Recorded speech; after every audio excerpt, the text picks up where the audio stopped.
Okay, so this is some of the magic that Mary Frances wanted to talk about.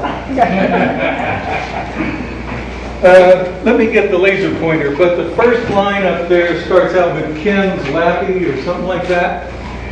That's the computer I'm on. Is that 843L-///Media? No, it's -W. See, I never can get it right. Okay, so up to the dollar sign, get out of the way, Ken. Up to the dollar sign is just what computer I'm using and where I'm at in the file system. So it's telling me like I'm in my documents /pictures or something like that. The next word is identify, and so this is Linux. And this is not the usual way of running it. This is a more technical way of doing it. Identify calls a program that looks at pictures and does something for you. And verbose means what it's going to do for me. I want to see every last letter, every detail that it can give me. Verbose.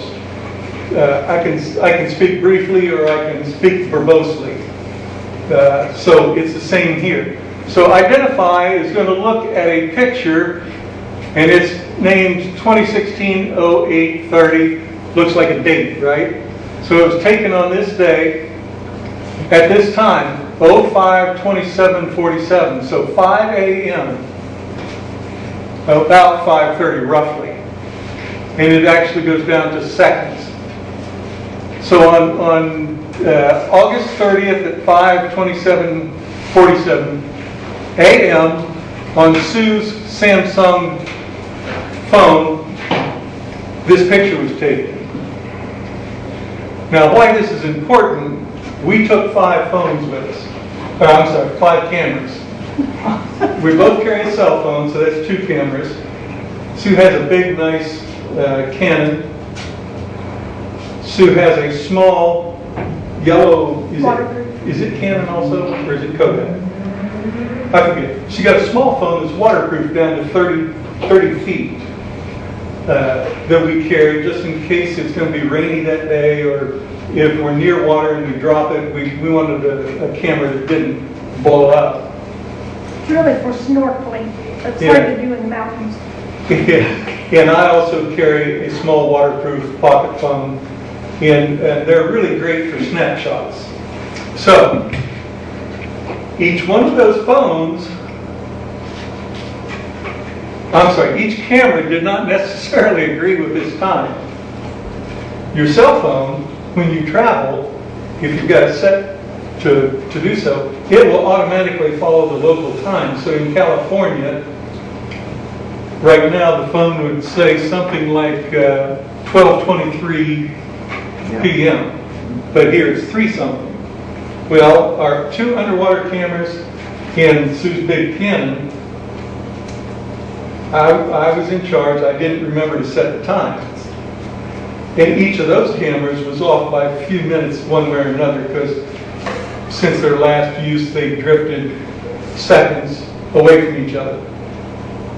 So I get home and Mary Frances asked me to give this talk, and we've got several thousand photos that we took while we were out there. And I know that you can't sit through that and not go insane. So I'm cutting down the number of photos, and I got it down to 500, and then I sorted them. And I started walking through, and some were taken hours earlier than the proper time. So now I can't sort these photos in a sensible order without going through each one and saying, oh, okay, I need to change the name on this. I could have assigned them each a number, a prefix number. I could have said 01-something JPEG, 02. Well, I'm not going to rename each of those photos by hand. 500. I like you guys, but I'm not doing that. Oh. So, by using this identify program, I can look inside the photo and see what time it says. And another command allows me to adjust that time. So I went through a sample of each photo and decided how much. One of them was off 3 hours and 23 minutes. One of them was off 3 hours and 17 minutes. And I forget what the other one was. Anyway, oh yeah, one of them was off it was off 2 hours and something because of daylight savings time. So for each camera, I could tell this second command that I'm not going to bother with. I could tell the second command for each one taken by the Canon Kodak waterproof phone. For each of those photos, time shift the photos by 3 hours and 23 minutes. And then rename that photo with the time out here at the first part. So when I got this picture, it came through as Samsung's, SUSE Samsung, and the picture number was 2079. My program ran through and added this part to the beginning of the name. Now when I sort all 500 in about a half second, they're all in correct chronological order. And I went, phew, Lord have mercy. Thank you so much. He actually said something more, but I won't share. So I'm going to run this little program just to show you what's inside the photos that you're taking with your phones. So a couple of pages slipped by us there. You can see down here, this is the program that actually gave us the information. But it tells you how many pixels and the file size and all kinds of stuff that you really don't want to deal with normally. And I put my pictures in albums and have tags on them. So all the pictures from Washington and Oregon that I wanted to display, well, of the several thousand pictures, each one of them had either Oregon or Washington, or both. And each one of them I wanted to use out of that list then had the word talk. And it's invisibly tagged to the photo. So after I went through several thousand, then I said, okay, to my on-desktop program, give me all of them that I tagged with the word talk. And that broke it down to the ones that were candidates to use. Then I went through that list and threw out the ones that were just too much. So, I'm going to go up a little bit. I hope I can do this easily.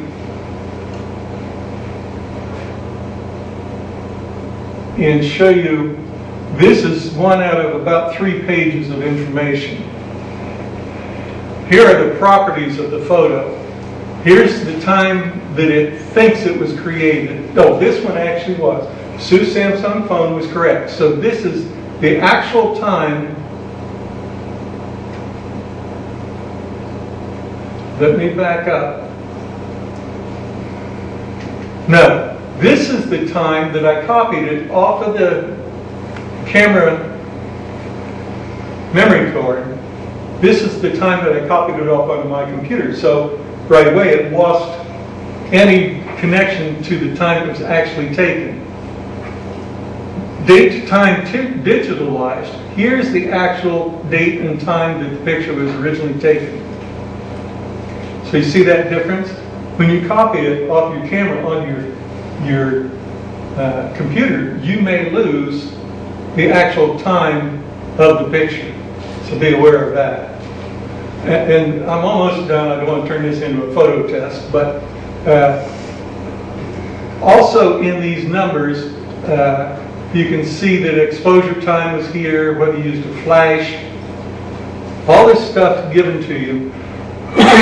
And if you have GPS turned on, it will tell you the geo coordinates, and then you can put a tag on Google Maps saying this is where we took this picture, and you can tag that picture on there. So, any questions about that? I know it's a lot. Okay, John. You do what, something like an examine and the name of the file, where create equals, and then or whatever the name of the data elements are, probably something like create equals and then 2017-02- and then an asterisk or something like that to get all of those of a certain date range. Is that how you do it?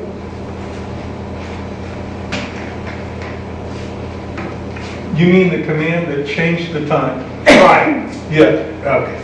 The command that changed the time, we're going to do this briefly. Down here at the bottom, let me just put it at the top. Okay. This command here is part of the command that I would use to change it. I still need the identify and verbose. So I get all the information out with that, then I send that to another program saying to get repeatedly grep the date time. That's a keyword, date time. Then I tell it, okay, take the name of the file and prepend date time plus or minus the shift. And so then it adds the date time corrected to the head of the file name and it moves to the next photo. But again, let's move on.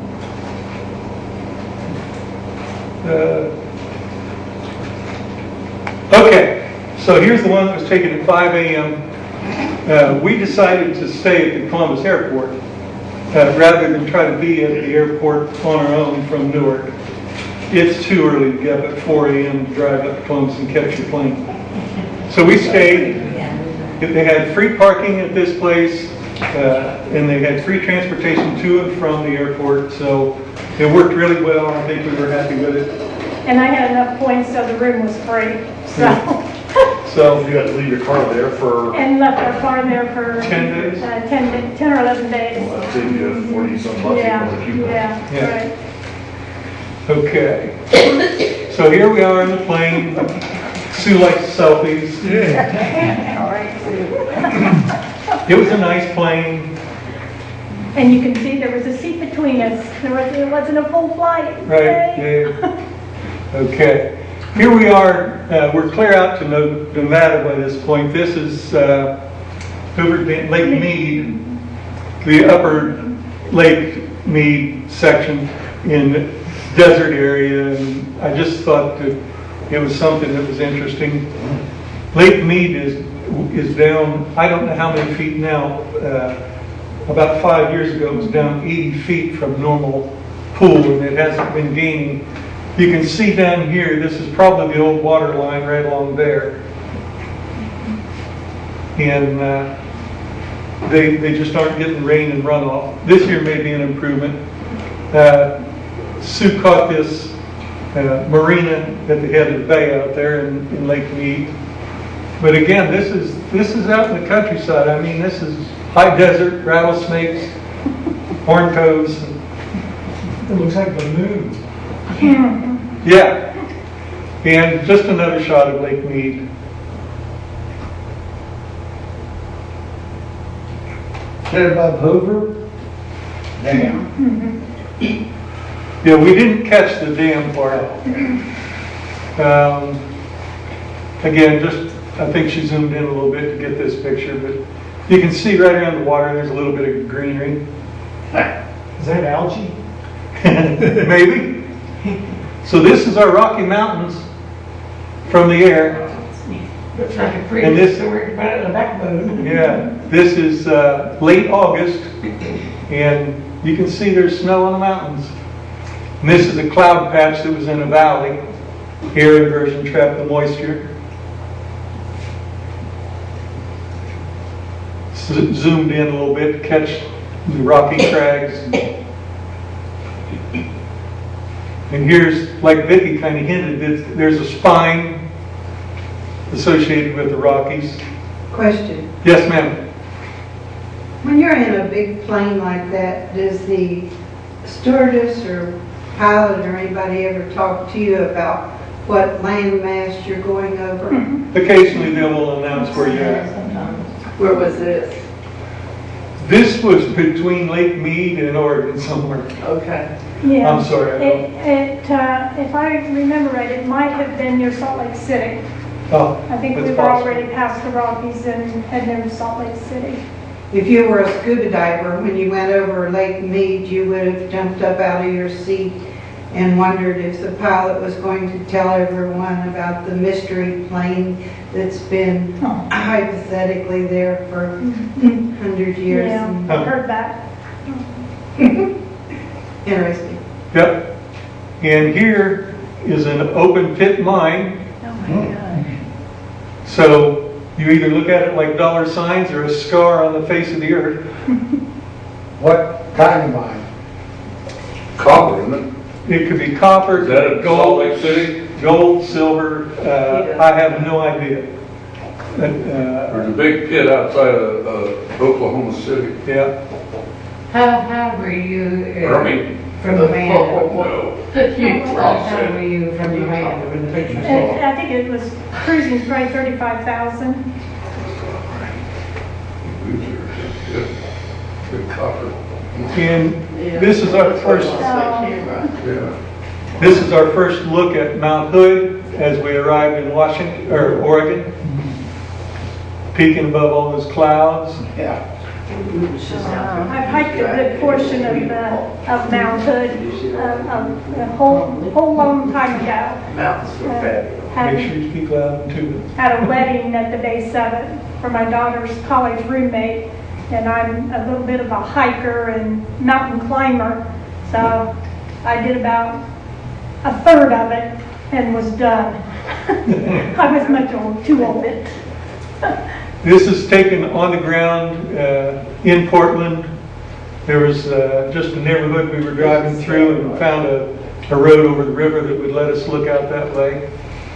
So this is zoomed in pretty well, pretty far. That mountain actually looked maybe a fifth of that size, maybe even smaller. Yeah, Mount To the Hood naked eye. is probably an hour and a half drive time east of Portland.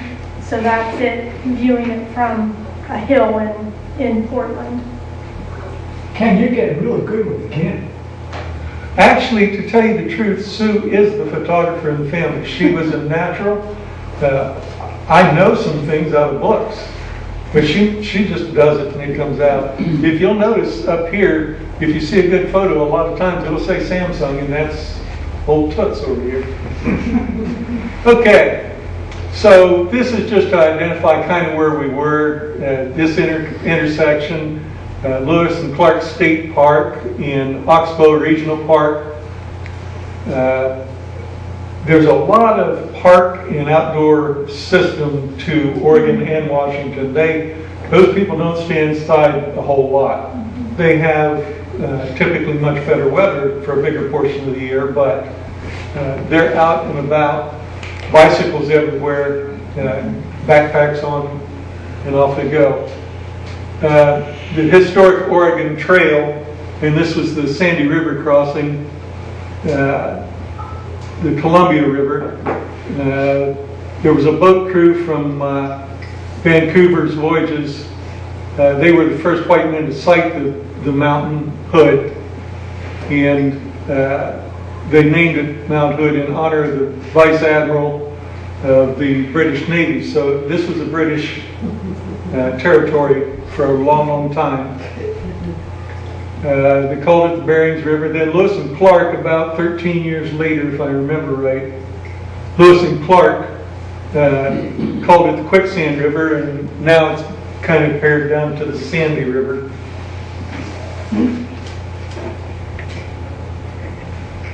And then the Columbia River Gorge National Scenic Area, this drive, did you say it was 60-some waterfalls? No, there's 26 waterfalls. 26. I had 6 right. Just within that national scenic area, just within that area. And there's as small as the Punch Bowl Falls is like 15 feet. To Multnomah, which we've hiked, is 620 feet straight up. And I think that's the largest. Is Hood an active volcano? I don't think That was- Hood is. No. So the Portland Women's Forum, out in the middle of nowhere along this highway, erected this monument to the guy that created the highway. They fought for, they discussed in the Oregon legislature for years and years about whether they should put a road along this river because the river itself was the highway for so long. They finally put it through largely because of a guy that had a lot of money and thought that it needed to be done. So this is Chanticleer Point, and the river is flowing down towards us from up here. Out here, you can see a little dome shape. We'll get to that in a little bit. But the Portland Women's Forum did all this out of the pocket. This is probably a full acre or so of pavement and overlook area. Have you been up there before? No. And this tells more about the Chanticleer Point. It doesn't show well on the screen here, but again, here's the little dome that we're going to get to. And you can see there's a big gap there in between. This is rough country. You can see Well, on mountains that and side shapes. is actually Washington, and Yeah. this is Oregon. There's only like a couple of bridges that cross the Columbia River Gorge from one state to the other. And that road is exactly like you see out of Bixler Point there. It just winds, and you can actually stand at the top and see the road go down like this to the base. Another selfie. I liked it, so I put it in. Zoomed in from Chanticleer Point, we can see now that there's a nice structure there. This is all navigable water, and right here is a navigational buoy marker for the rocks. There are boats going up and down here all the time. Now we're over at the little house that was a couple miles away by the crow flight. It's called Vista House. It's Crown Point, and it's a fairly large building. You can go up on the second level here and go outside and view the river. It looks like, Is that open to the public? yes, free and open to the public. And it looks like the kids play here at night with their fast little cars. And here's the road leading away, so you can see these roads just zigzag all over to get from point to point. And you really can't see, but there are two people over here that were hiking. This is a hiking path. It's not part of any road system over here. The road by the river is down along there. So it's very scenic, and you have high places to look from. This is Maternal Falls. It was the first one we walked to. This is through the trees. That water flow there is probably 6 feet across, I would guess. And as we walk down in, it's a paved path. It's not very wide, and it's also probably not suitable for wheelchair, but it is fairly decent walking if you're able to walk a steep path. You can see this ledge here is level, and so in 20 feet maybe it drops 6. So yeah, skateboard would be Walking back up is fun. They make it easy to get down to it. Yeah. And this is much closer to the fall.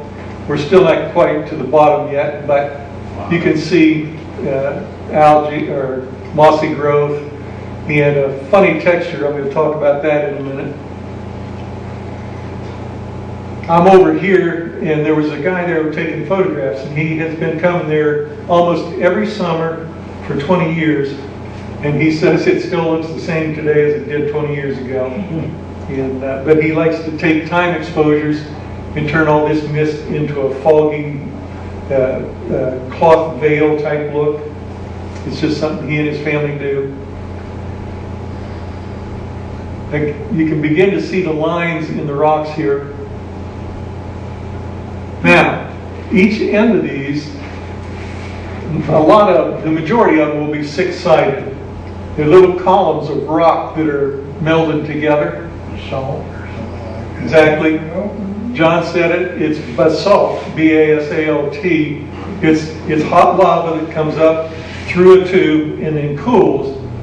And depending on the speed of the cooling will give you the different sizes of the basalt, these faces.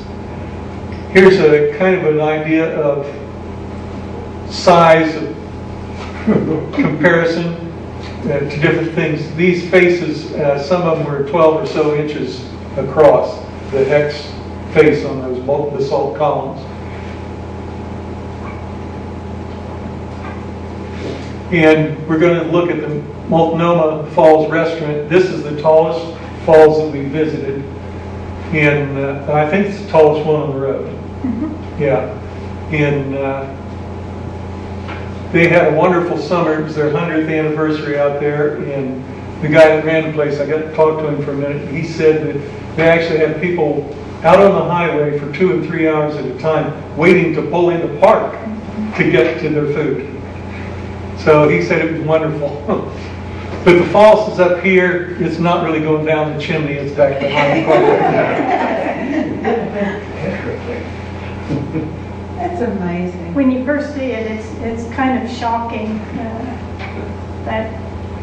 And here we are around the end of the building and beginning to walk up. You can see a footbridge up here. That's actually a fair-sized bridge in itself. So I forget how far back it sets. I'm trying, yeah, I Quarter can't of a mile remember. maybe. Mhm. But the path zigzags up past behind us here, and you can go up and then you go across the bridge, and then over on the left side, you can walk. It's a mile and something to zigzag up and get to the top of the falls. Yeah, I think it's 1.1 mile straight up. And I have to be careful. I'm diabetic, so I didn't want to get halfway up and run out of energy. So I stopped and got a cobbler. And these berries, they're blackberries. They grow wild all over Oregon and Washington. It's amazing. I mean, you'll see fields where it's nothing but blackberries growing, and people keep it tramped down. They go out and pick them. They call them Marion berries. Yeah, Marionberry. It's technically slightly different, but it's blackberry to me. But anyway, just a cobbler, a little ice cream. I wanted to make sure I didn't drop my glucose too low. Good story. So this is the Larch Mountain Trail. This is how you get up to the footbridge. And the top of the falls is just is 1 mile from there. 1.1. It's all connected to a much larger trail system, and you can walk hundreds of miles in Oregon on trail.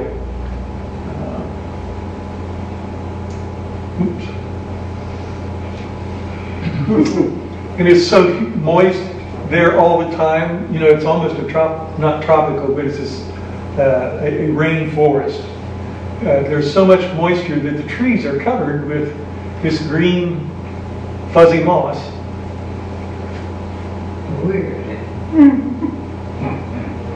You feel like you're in the prehistoric picture or something. So this is not quite to the bridge yet, I believe. No, cool. And you can see that we've already gained some height over the people down below. Here we are on the bridge. So this is the first pool. Then it rolls out of there and drops down again, another 40, 50 feet probably. So this is the major falls. It's very close to 600 feet. Those trees must be monsters. They are? Yeah. Yep. Those trees, every bit of 100 feet tall, I would imagine. It doesn't look like it'd be hard to have some landslides in that area. Probably true, although remember, this is volcanic. Yeah. If it's not basalt, it's compressed volcanic debris that's pretty solid. John? I heard something a long time ago about a tremendous valley that was carved by a break in a huge ice dam after the last ice age that roared between Oregon and Washington and washed all the way to the Pacific Ocean and just gouged out an incredibly large valley on the way. Is this part of it? It sounds like it probably would be, yeah. It's the only large valley gorge system in that part of the state. Here, and so we're looking down from the footbridge. And over here is where the people are standing down near the hotel, or the restaurant. And we have left the footbridge and started up the trail. You can see that the trail wraps around and comes back and almost overhangs the restaurant roof. It's very, you don't want to misstep on the trail. There's no guardrails or anything. There are a few. It's a paved trail. Usually not. It's a paved trail. Mostly So, paved. yeah. And again, we made a couple of switchbacks. And there's the roof. restaurant. Yeah. There's the river out there. So I thought that was Al for a little bit, and then I realized, no, he's back in Ohio. I'm fidgety cat. So Yeah, restless legs. I must have been getting low on glucose, I don't know. So this is switchback 4 of 11. They number them so that you have an idea of your progress. And at this point, Yeah, keep counting.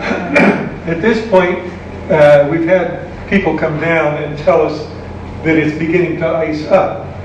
It had just started to slightly rain.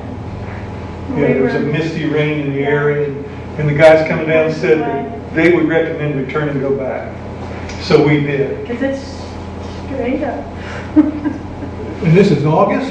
Yes. Yeah, well, this is probably August 31st. What would you, approximately, did I miss the elevation there? About? It varies. About sea level, is that the elevation, or above the hotel, restaurant? So let's say we're not at the river level, let's say we're at the restaurant, do you know about the elevation? The top of the fall is 600 feet. Okay. If we're at 4 of 11, let's guess they're equal, couple hundred feet, at least 300 Okay, all feet. right, just give me that, all right.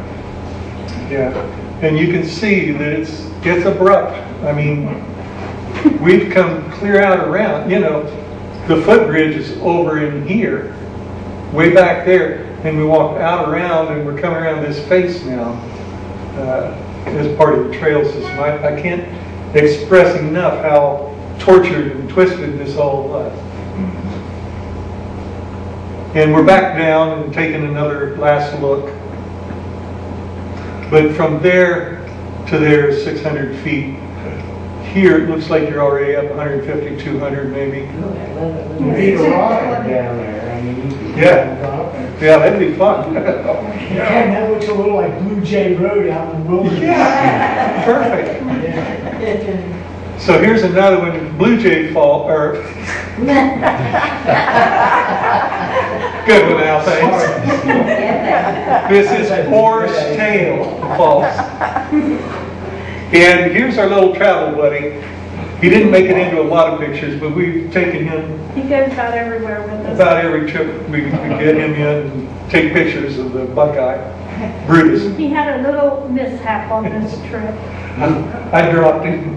He lost a leg. I made him climb down and try to find it, but he couldn't find it. So I think that was insurance talk. Okay, here's more basalt over at the Horsetail Falls.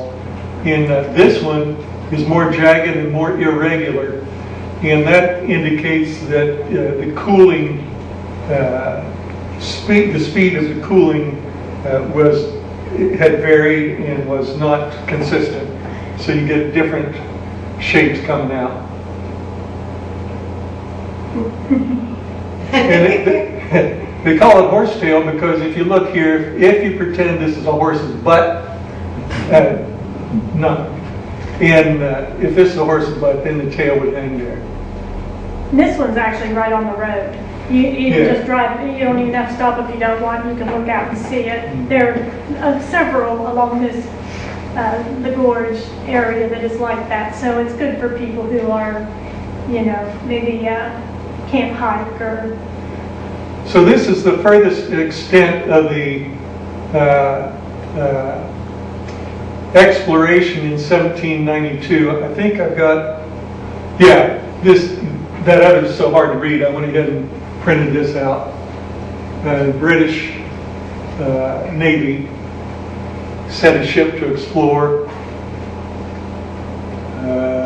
We stayed on the island overnight in 1792.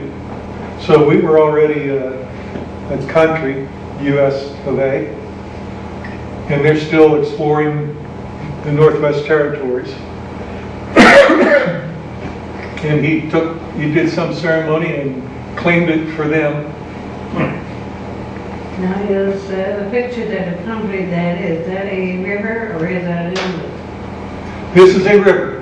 This is the Columbia River. Thank you. It is a river. Yes. Oh, that's a big one. It's massive, yeah. Oh, yeah. Do they sail on it? That looks like that would be fun. Like a boat out on there. You know, I've been there, I've only been there twice, but I don't think I've ever seen a sailboat on there. That's a navigation buoy right there. You can barely see it, the green post. So they take ships of size up and down this river. They actually need the navigation buoys. Coming into this is one of the most dangerous, coming into the Columbia River Gorge is one of the most dangerous bays for ships to navigate because of natural phenomenon of how the water recedes and how it comes in and the rocky development underneath because of all the volcanic. Is that Dungeness Bay? I believe it's called Dungeness Bay, yeah, because that crabbing goes on there a lot. Right. And Is Hanford near there? who? Hanford? I don't I don't recognize know. that. So from that same vantage point, we zoomed in and took a picture. There's where we were half a day ago. It took us hours and hours and hours to go downriver and then come back around and come to this point. But that's the dome-shaped building that we can see from Chanticleer Point.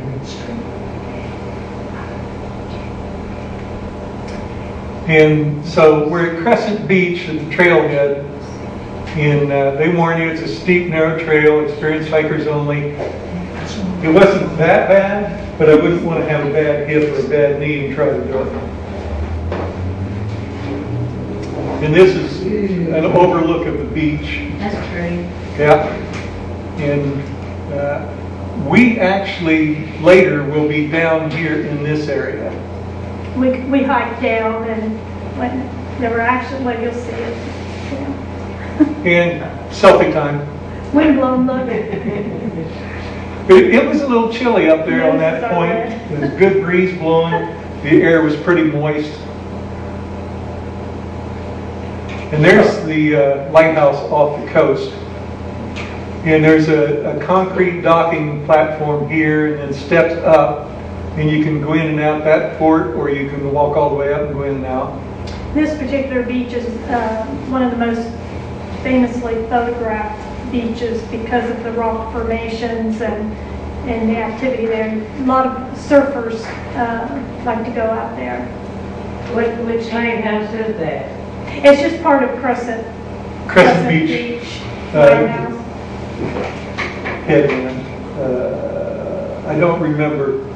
I could find that out for you though. You can't really tell here. If I had zoomed in, you could see that there's seals laying up here on the rocks.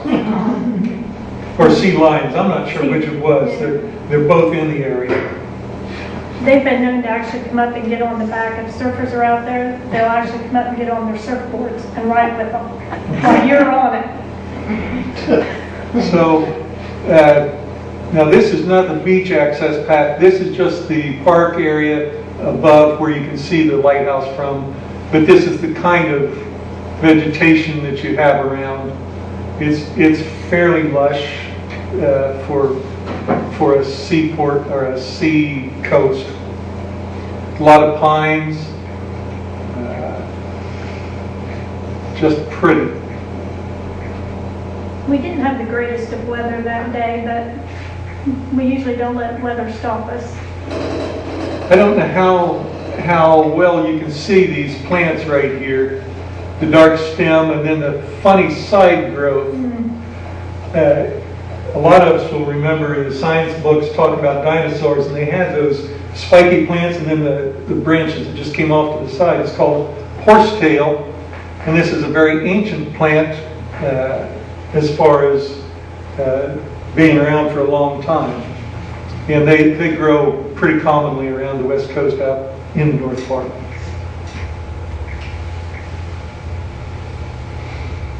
And this is some of the pictures were taken from over here. The lighthouse is out this way. We're walking back now towards the car. We actually drive down from here to the beach trailhead parking.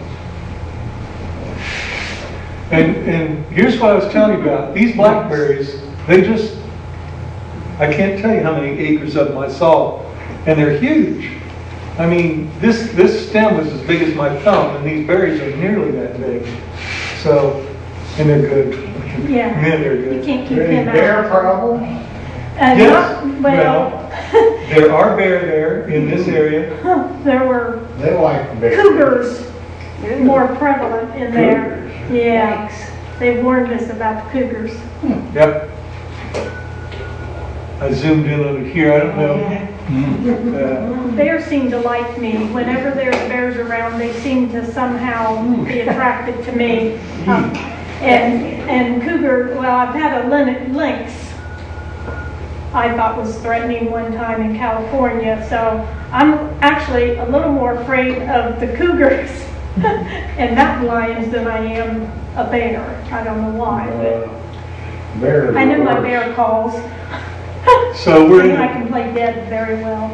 we're in the parking lot at the beachhead, and Yeah, there's some going out. these people are nuts. I'll tell you, because it was cold that day. Yeah, very, very windy. We've had rain, and it probably was only in the 30s or 40s for a high, and they were out there.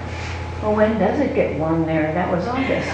Yeah, well, they can have some good days. Last time I was there, it was actually about the exact same time, August and maybe the first 10 or 12 days of September, and we had 70 degrees almost every single day I was there the last time. Their year-round temperatures really fluctuate mostly between 50 and 70. They have a few snow days, and they have a few really hot days, but most of the time it's between 50 and 70. I have family in both Portland and the Seattle area. And this is the kind of trail it was, loose gravel, well cleaned up, and they don't mess around. If they need to get through a tree, they do. I like that shot. Yeah, that tree trunk was shoulder high almost on me, so a good 4 foot probably.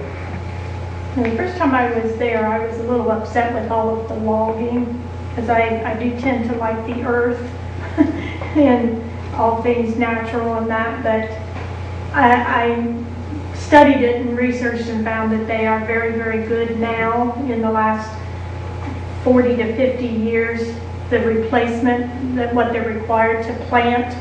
And so throughout those two states, you will see where they have to resource. For every tree they remove, they have to resource and add plant trees along. So there's different varying growths to bring back the population. So you can see here a lot of dead wood. This was a small stream back in here, and just old stuff that washed down through there. I thought it was a nice view of the beach. Here's another look. Small streams coming out here. And there they are. They're really going to do it. And that water has to be cold. Yeah, I didn't even touch it with my hand. I didn't No, want it to was work. cold, yeah. That water off the coast is never warm. Because Yeah, I up lived in there it's- Washington for yeah, about 4 years, yeah. I know. My Okay, family, yeah. my family's from the East Coast, and I know what, the Atlantic is in the north, but that's So- very cold. So here's the rocky face of the coast that's typical along there. If you're down at sea level, you see more of this than you do anything else. And the parking lot's up there, so we climb down Yeah. that to get. And down here, you'll notice these people, and they're artists, and they're out there, they're painting. Sue kind of hinted, Yeah, they're painting this rock, pictures of this rock, and there's a hole in it. that's the famous one that if you ever see Crescent Beach, that's the rock they talk about. There it is. And you can see the ocean is pretty active. This is actually a different rock altogether. There's at least 3 of them. You got some good shots of those waves. Yeah. And so here's Sue. Oh, bless her heart. She's out there doing something. And Mary Frances pointed out some of these pictures. When I took this picture, my idea was to get the beach. I also wanted you to know how rocky it was, right? But the actual focal point for me was Sue. So if you split this picture into thirds, you draw those lines and you draw these lines. And my focal point is the intersection of any 2 of the lines. So it's called thirds. The first third and the top third, that intersection was the focal point for the picture I was trying to take. So that's one way you lay out a photo when you're really trying to take a picture. Were those rocks slippery, Ken? No, you see the barnacles all over them? Yeah. You don't know, and if you do fall, you're going to get shredded. Yeah. Those barnacles are hard, some of you may not know, they're a hard-shelled animal that's glued to the rock, and there's a hole in the top of them where they filter feed, and those edges are razor sharp. Yeah, it's like a high-tech cheese grater. Yes, exactly. That's a good explanation. So, no, they were not, I didn't slip. I was very cautious because I'm an older guy. I didn't want to fall.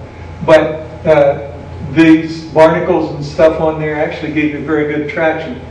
You can see, too, all these pieces in here.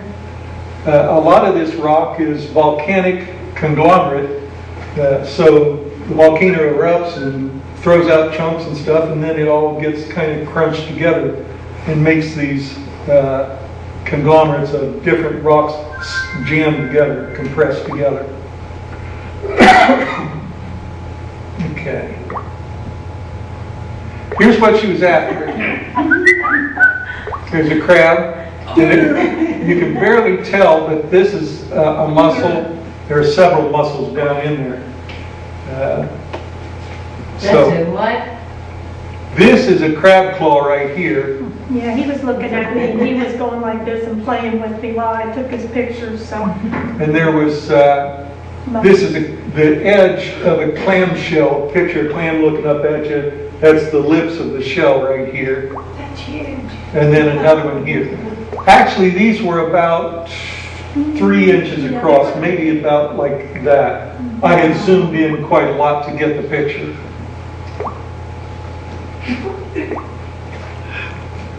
And this was just a pretty picture. Again, another photo thing. About a third of it is darker subject matter. This is a different, this third is more open, is different, and then the top is all sky. If you layer your picture in thirds, that can help make it more interesting to people. And it explains a lot. I mean, the boulders. Okay. And there is Sue deciding whether she can actually shove me off that rock and will I float. She's just been enjoying the world. That looks like Xenia. Xena, warrior princess. Master of my domain. I was probably trying to think, could I climb to the top of that rock and get one from up there, but it was a little bit windy and the tide was coming in, so. One interesting thing I forgot to point out, there's as the wind blows in off the ocean, it carries the moisture up, and these headlands then scrub it out and cause it to fall as a light misty rain. You can again see here, you know, the day is cloudy and such, but this is just ocean air blowing in up over the headland, and the change in speed causes the moisture to fall out. You got a lot of pictures, you better get moving. I'm sorry, you're right. And around the corner of the rock, we can see that lighthouse again. And up here are some seabirds. Those are the black ones called murre, M-U-R-R-E maybe. But anyway, the ocean is pretty active. Rescue dog. The happiest guy on the beach. He's walking himself. Yeah, he's walking himself. And Sue took this picture. I'm sure that's her foot, not mine. But she did that for scale, so that you can tell that's probably 6 or 8 inches across. But this is a barnacle of some sort, several barnacles that have cemented to the edge. And this blue part, the only thing I could decide was that that's the cement that they use before it solidifies, because it's not a blue bag. I thought, well, maybe it's a plastic bag that washed up, but it's not. So I think it's the cement before it's fully cured, maybe, or something. That's my story, and I'm sticking to it. And this is from the right edge of the beach now. We were down here in these rocks before. We're at the opposite side, and there's the one with the hole in it. The other one is not in that view. And then when we left, we're now driving through the park itself. So once you're away from the shoreline, you get the pines, some greenery, moss growing. And here's a little better look at, this is a huge forest. It's typical of the area. And there were even some elk, and a guy that wanted me to move. And we ate at this restaurant. It just was a nice restaurant in a little small town. It wasn't a big place at all. It's like a log cabin place. Do not get out of your car in Oregon and start pumping gas, or you'll be in trouble. Why is that? They pump the gas. They pump the gas. Consumer is not allowed Yep. by law to pump their own gas. New Jersey's that way too. Yeah. Okay. Wow, I didn't know. I want to zoom in on this picture if I can. Let's see if I can get in there. Yeah, Ken saw this because Some he's kind of into car. recycling and I'm into cemeteries. I like to visit cemeteries because I do Type of genealogy. car. Well, the car attracted my attention. It's a Porsche. Yeah. But what the heck is a cemetery recycling center?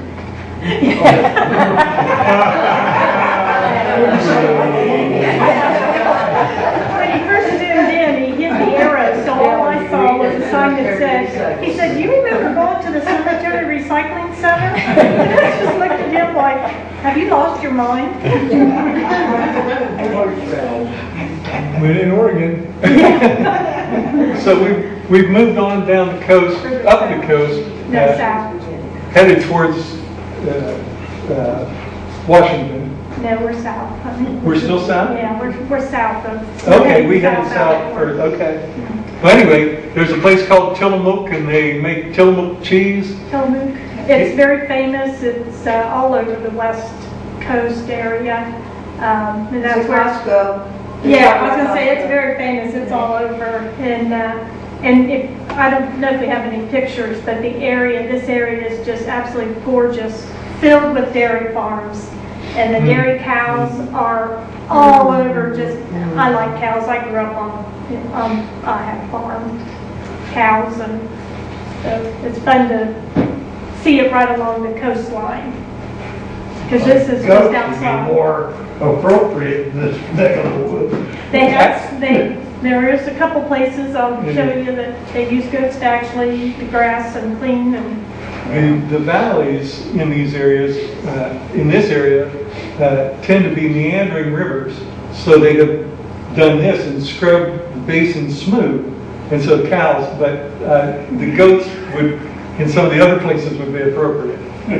So we're coming up to a little town here. What? Escapes me. Seaside, isn't it? Or no, Oceanside. Oceanside. Yeah. Well, they just built their houses right up on the, Yeah. Yeah. Mm-hmm. Yep. And okay. they keep going up. That's why they have a lot of mudslides out that way. Right. Right. Yeah, the deforesting, contributes to that. But there's no rock there. Mhm. You get into problems out there. Look out for the tsunami. Yeah. We're headed, it's 4 o'clock. Do I need to rush along? Yes. Keep moving. Okay. Probably. All right, Cape Mears, it's famous. This is just one of their decorations they have there. We're headed for the lighthouse. So you can't read it here, but on Sundays they would take tour boats out to these rocks and shoot birds just for the fun of it. Thousands per weekend. And so 2 men back in the early 1900s, they decided to try to somehow combat that. Oh, and during the week, meat hunters would go out and just decimate the seals and sea lions. So these guys started going out there and doing stuff and studying, and there's birds and baby birds and all that. And anyway, they got it set up. It's one of the smallest national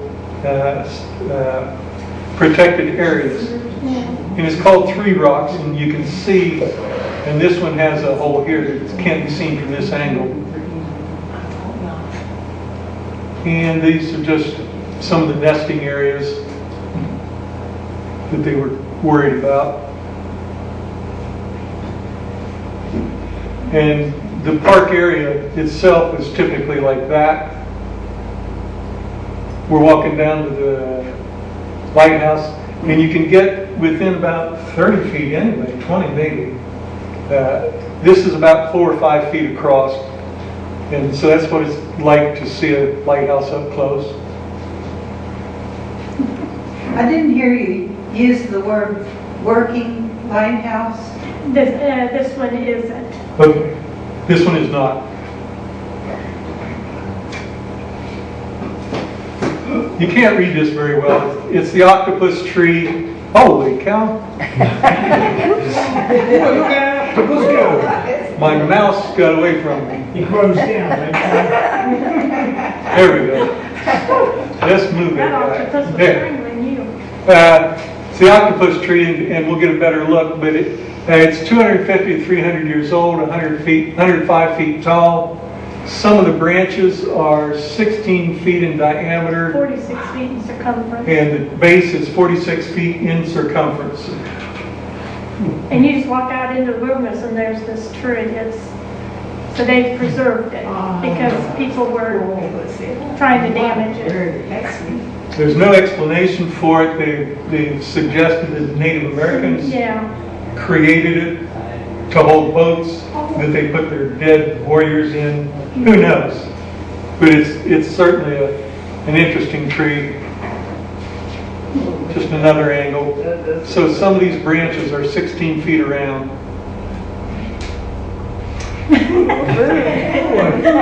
Time to get some carbs. Wow. These are German pancakes. Yeah. Yeah. And this is Lingonberry. lingonberry butter sauce, and Sue got lemon and butter. And of course we had the healthy part, the protein. That is turkey sausage. It is turkey sausage. Okay, so here's the fun part. Oh. Sue decided she wanted to drive for a while. I was Leave in tired. Oregon. I might even have asked her to drive. We're in Oregon. We're leaving. When we cross that, we'll be in Washington. This is our first look to find out that, oh, here's a big steel bridge to drive across. And guess who doesn't like to do that? I have a fear of bridges. And we were on a highway, and there was nowhere to get off and change. She says, I think I can do it. So I don't even know, it makes me nervous just to look. we were up on the bridge, and these are logs, and they cut it up and make lumber, and they ship it out on the railroad that's over here. That's a big deal up there. There's your Columbia River, and that's a sea-going vessel. I mean, these are not small ships. And that's my finger. I wasn't cautious. I had it over the lens. I also had that hand stuck out the window to get that picture. And she screamed, "Get your hand in the window!" Well, I'll tell you, like pulling up onto this thing, my heart had started racing to the point where I actually considered pulling off on the little side She part wouldn't of stop on the the front of the bridge bridge, which is about that wide. because I didn't think I could drive it. I was coming very close to a full panic attack How old's the bridge? in the bridge. Oh, I don't want to know. That bridge is safer than the road. You don't have to worry about getting T-boned. You know, I was on one of the Ohio River bridges, the one that collapsed. We had just driven across that to my dad's family when it collapsed, but before that, I would hold my breath to the point of passing out as a child That's helpful. when we would cross over. So here's the Safeco field. What is that? Hockey or baseball or what? Yeah, baseball, I believe. Baseball. I Okay. believe. I didn't know which one it was. I don't follow sports, but I knew. And now, don't do this, folks. Here she is driving and taking a selfie. We weren't driving. Oh wait, this was the 9-passenger vehicle, and I was driving. They're in the second. Yes, they're in the second and third seats of the vehicle. Rick and I were up front. I don't think so. Yeah. Yeah, you weren't there. Oh, and let me explain. That's our daughter. That's Sue's cousin Beth, who, that's one of the reasons we went out there. These are my 50th states, these two. But Beth is a cousin to Sue. She found her through Ancestry. Beth was adopted. Didn't know her mother or father. I did. Between I Sue and traced her, her. they sorted I it found out. her So birth mother and four. there's a huge story behind that, but Dick Tracy over here figured it out. And Bethany, our DNA has proven found her family for her grandfather, her mother, four sisters, and they've been here and we've been there. Wow. So this is a farmer's market. This one is every Saturday. This is Mount Vernon, Washington. And you can see it's a very casual affair. The kids are out in the chalk and playing. It's a well-constructed, conceived area for a farmer's market. It's not like Granville where they shut down the street. It's more like what Newark has done here in town. And the reason we went there is Beth's biological mother, who's my second cousin, she owns a dahlia farm and makes lotions, and she does holistic lotions and creams from all of her flowers and their stems and their bases and all that. So we went to the market. And this is the kind of fruit and vegetable you find there. I mean, it's just amazing, the fruits and vegetables at these. Yeah, envious.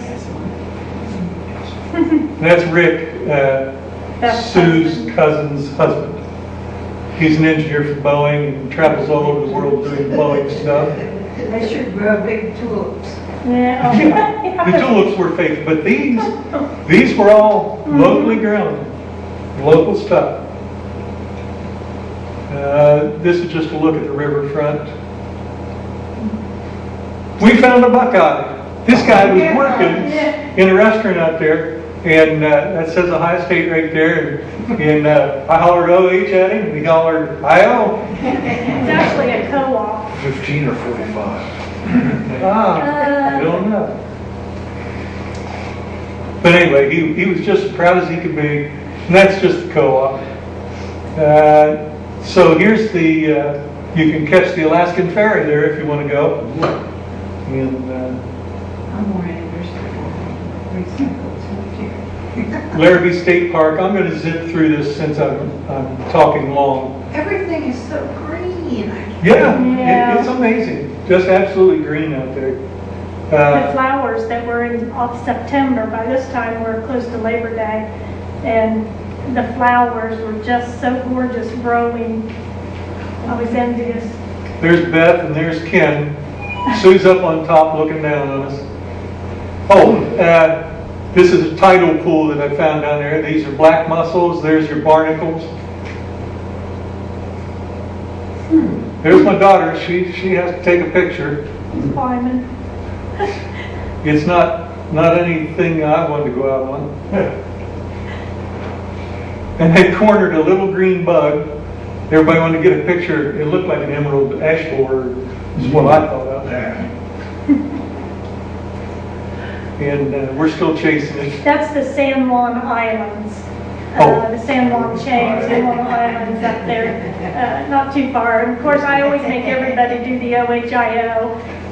That's 2 Oregon ducks right there. And they're actually Buckeye fans, and their daughter Jane, who's about to graduate and is actually going to college in her senior year, has applied to Ohio State. So we're hoping she comes here and we become more of her adoptive family. Then you can show her Buckeye Lake. That'll impress her. So this is Sue's favorite tree now.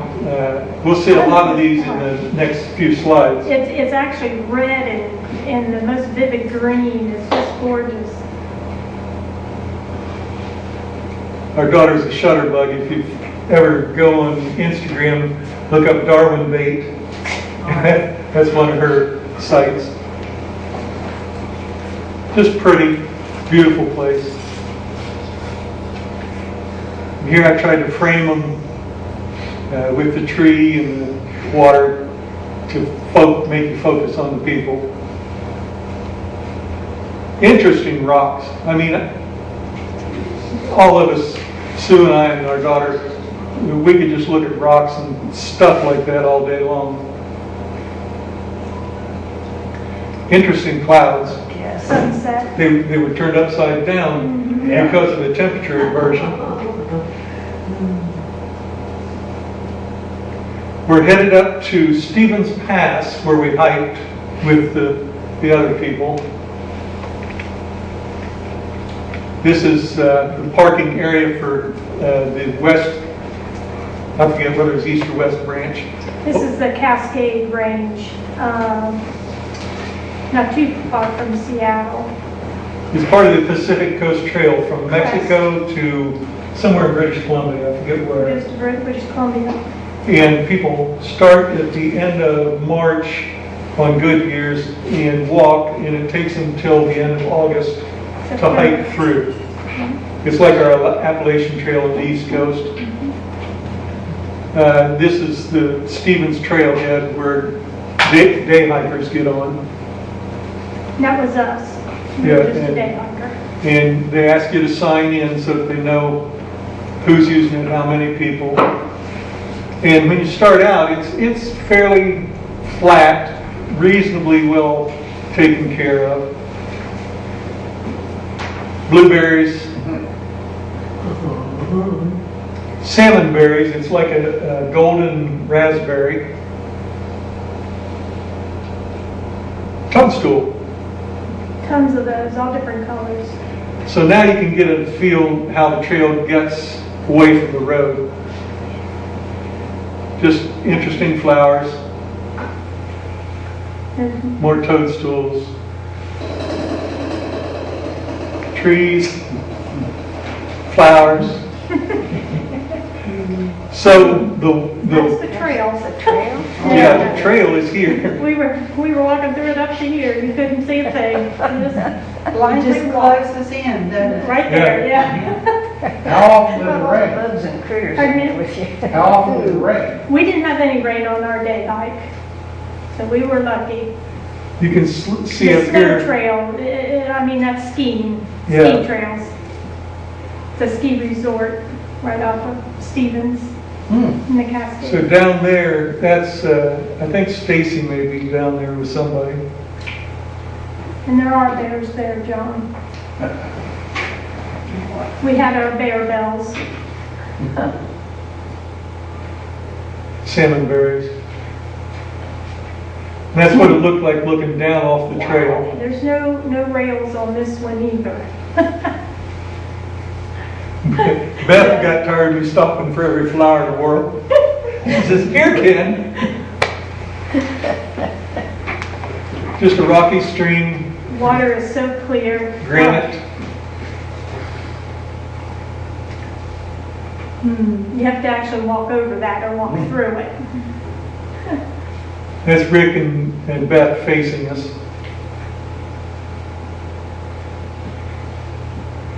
It Well, was what about that rule where you have to remember how far you went, so how do you know when to turn around? Yeah, we basically walked until my hip gave out.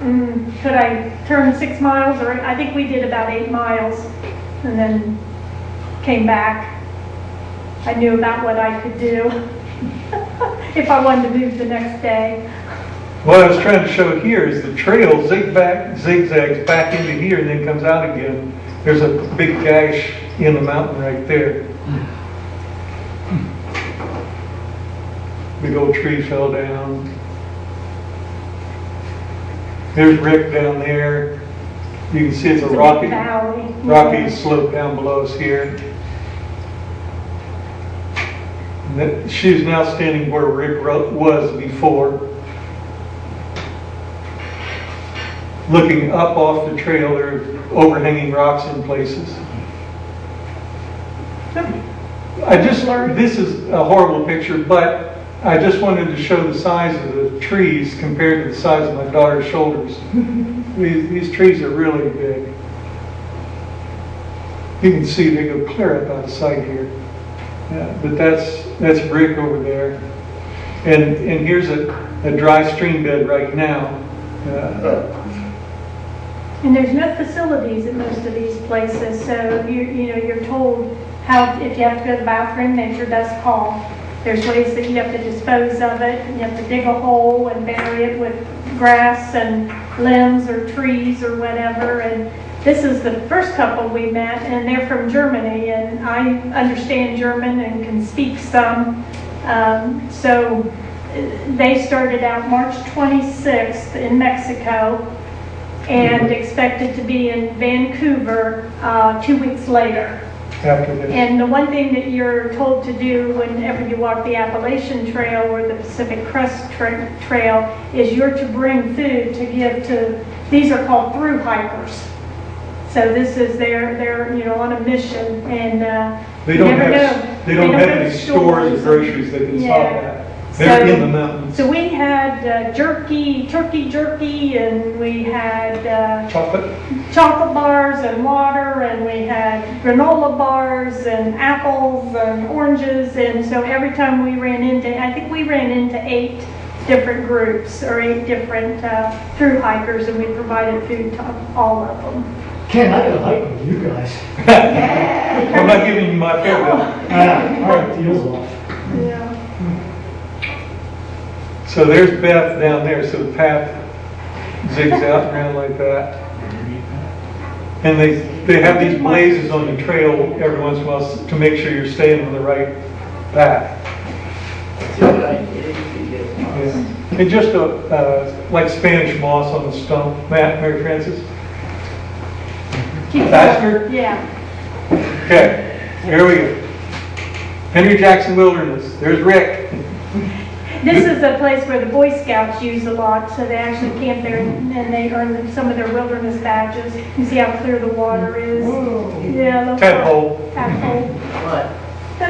And that's where my waterproof camera came in handy. I actually shoved it down in the water right beside it and took the picture. This lady was from Austria. Austria, yes. Germany. And she's hiking alone. Yeah. I mean, she's out here with the bears and whoever else is around, alone. And started in Mexico. And yeah, she has hiked many of these all over the world, including the Appalachian Trail from beginning to end. But we gave her quite a bit, and she had a cup of chili in town, and that was all the food she had left. But she would meet up with the German couple at night, and they'd camp together at night. So there's the trail in one of the rougher sections that we hiked. Wow. And our friends that we were with on this portion, Rick and Beth, a couple of weeks later went back and hiked all the way through this one 10-mile section. And they said that they really didn't think they would ever hike the other end of it again because it was so rugged. Even got worse than what we had. And they get out a lot and get around. Ooh. Just on the side, yeah. There's a bear, what a bear can do to a tree. The other day I saw what it did to a camper, and I used to tell Ken I will not go in a tent. I need a hard side camper, but now after what I saw a bear did to a hard side camper, because they cooked bacon, And please, I will never camp. if you guys feel like you gotta leave, I won't take umbrage with it, but Look over Ken's shoulder. There was somebody coming up behind me. And no, I whose saw the dog it was, dog. where, I saw the dog There he want is to take looking his at- picture, and then later realized that it looked like he was looking over Ken's shoulder. we didn't know this picture happened until we got home. That water is very clear. Her hand is in the water. Oh, wow. Drinkable?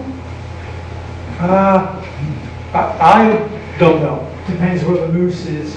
Yeah. exactly. There's the trail. That's one of the few birds I was able to get a picture of. It's a dark-eyed junco. They look a little different out there. We caught a rainbow.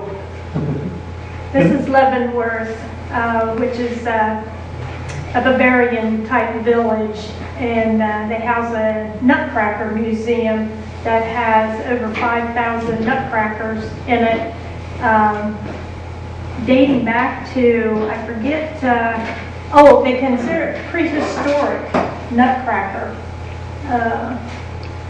So, Richmond Beach in Portland. And they do have the best, I don't drink beer, but they have a lot of sausage and beer if you're into that. Yeah, this is near Edmonds, Washington. These tracks are used Yeah, regularly. high-speed rail. High-speed rail tracks. A lot of people don't drive. They take the ferry, they take the train. So up there, it's high use on those things. Just a monument to the Native Americans. One of the ferries. It's a ferry boat coming from somewhere outside Portland, bringing people in. Yeah, Puget Sound, is layered and has tons of islands. So there's a lot of people at work. Stacy walking with a painting. It's a mural on the wall. She thought she'd hold the little girl's hand.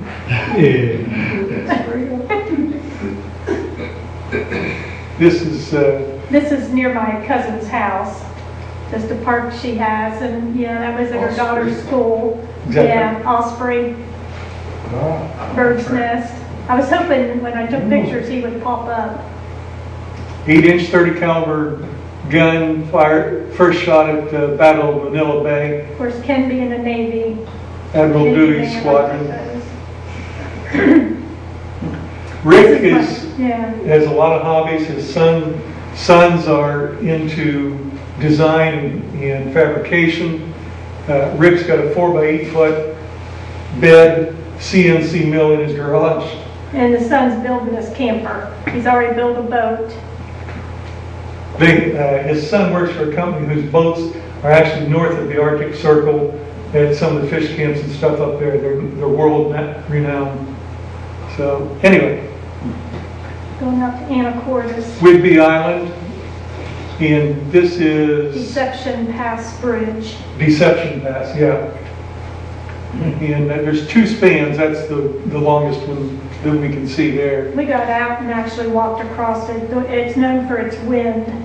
So it's actually an island. They didn't know it for many, many, many years. And finally one of the guys just decided he was going to go through, and they figured out it was an island, so they call it Deception Pass, because they thought it was just a river. And that bridge goes between Fidalgo and Whidbey Islands. 1,500 feet roughly. That's the long section. There's a short section over here we can't see right now. We There we walked go. across it and climbed underneath and on top and got off. There's Sue's Tree. I love those trees. Use the stairway at the bridge ends across the highway. They have stairways, and you go under the bridge and then come up the other side and walk back. Columbus, and by golly, it's got a Buckeye tag on it. Yeah, I saw that I was walking and I went, Columbus, click, and then saw they had a higher plate. Just a picture. That's from the bridge. Yes, Coast Guard and, there's a lot of use. and there's also there's a lot of, what are they called? The Whales, the Well, there's killer whales. seals and that were flying over. They had a lot of the There's an air base nearby. air base nearby, so we were getting buzzed quite often by the fighter jets that were practicing. Seals, Yeah. blue herrings. There's Sue's Tree. Coast Guard, Sailboat. or sailboat. There's the understructure of the bridge.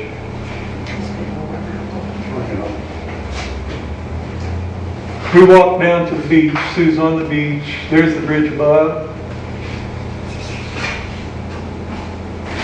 There's Stacy out on the wall. Coast Guard actually gets through there and provides services. There's a seal. So Stacy was so taken by the seal that she forgot the ships going through would make a wake. So her 50-cent shoes got ruined. She was standing there and started screaming, the water washed up over her shoes. So Dad had to record that, of course. Of course. Dad, would you get mad at me if I told you the natives were becoming restless? No, I wouldn't. Go ahead, have your drawing. I'll just flip through these silently. There's one, yeah.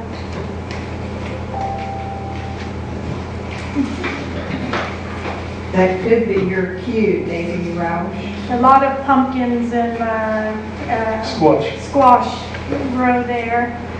And we were taking Stacy to the airport. Ken and I were staying several more days. 4 a.m.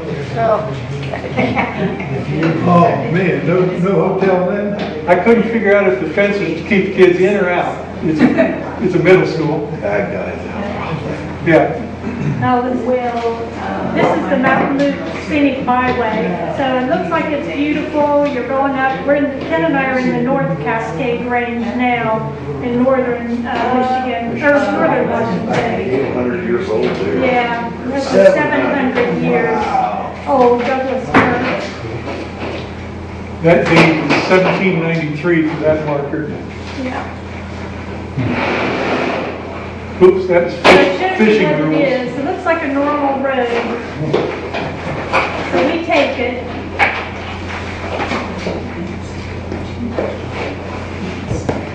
Some of the mountains along the way.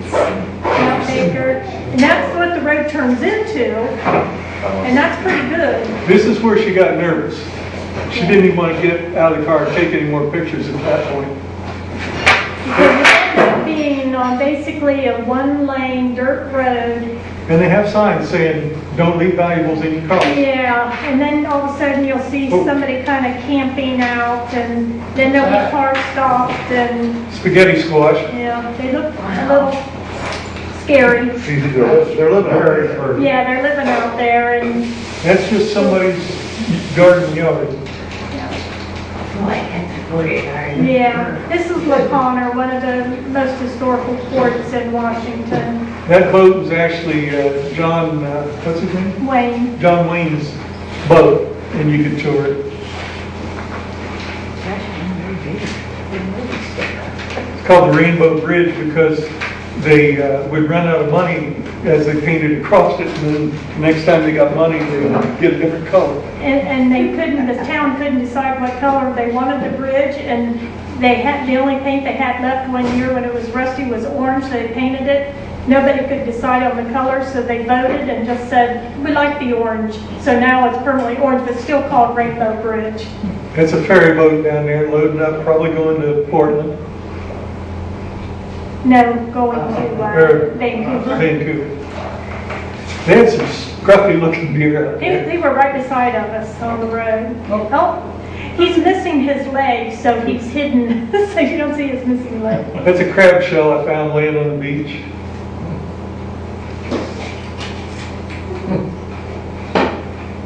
This overlooks the town of Anacortes. Yeah, that park was beautiful up there. I was putting Brutus up there on the tree.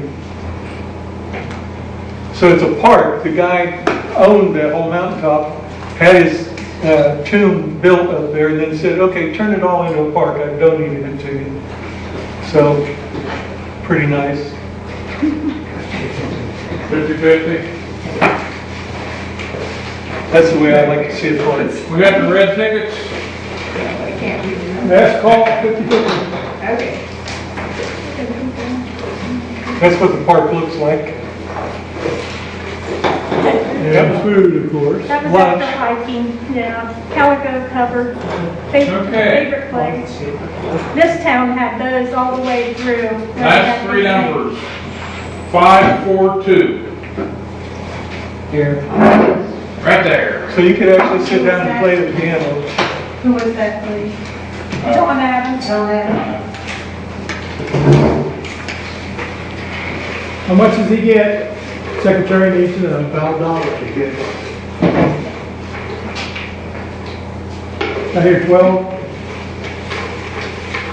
How much was it, Jim? 12. 12.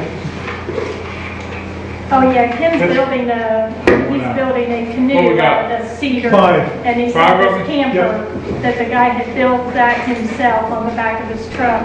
Blue ticket. 159. Yeah. Right back here. Ready, Davey?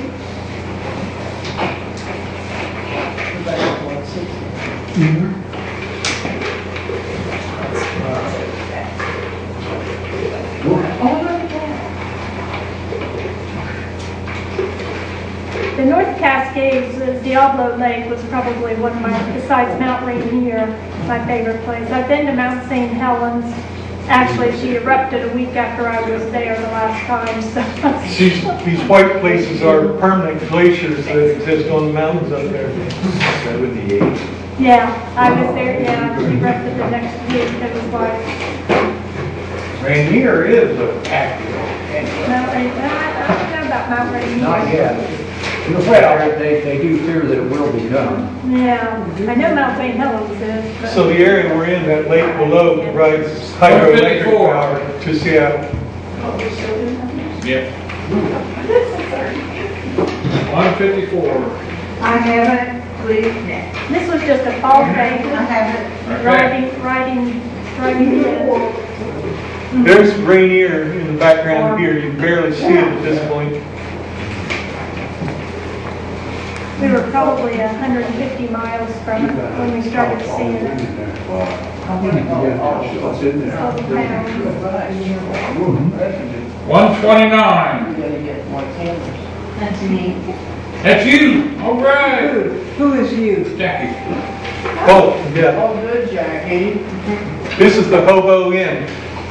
This guy collected a whole bunch of old train cars and set it up as an inn. That's in Little Town, just as you go into Mount Rainier National Park. The Evangelical Lutheran Church, but it's Kirch, 118. German. That's one. I got that. That's So we yours. got 2 more. Oh, that's 2 more. What is it, That's Mike? yours, 118.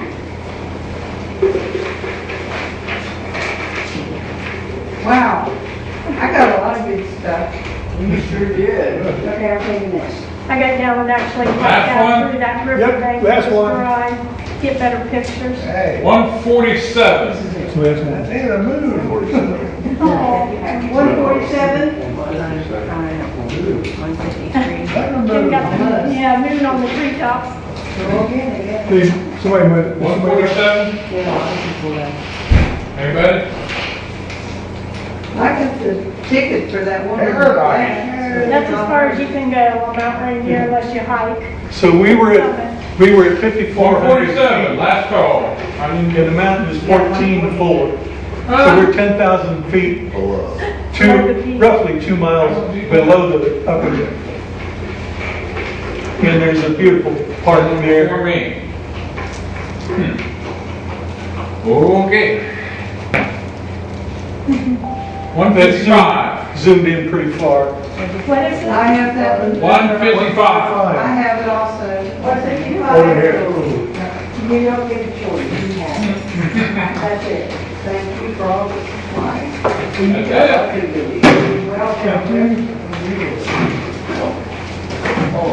Leave your tickets on the table, we'll recycle.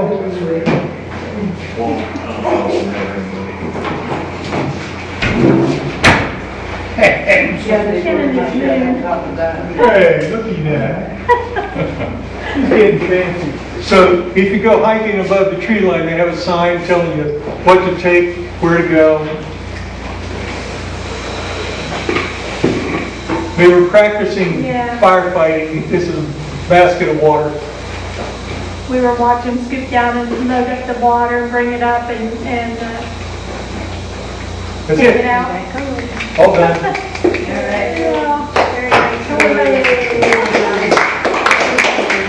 Those people follow you all the way around. I know. I can't get over that. Well, it's my magnetic personality.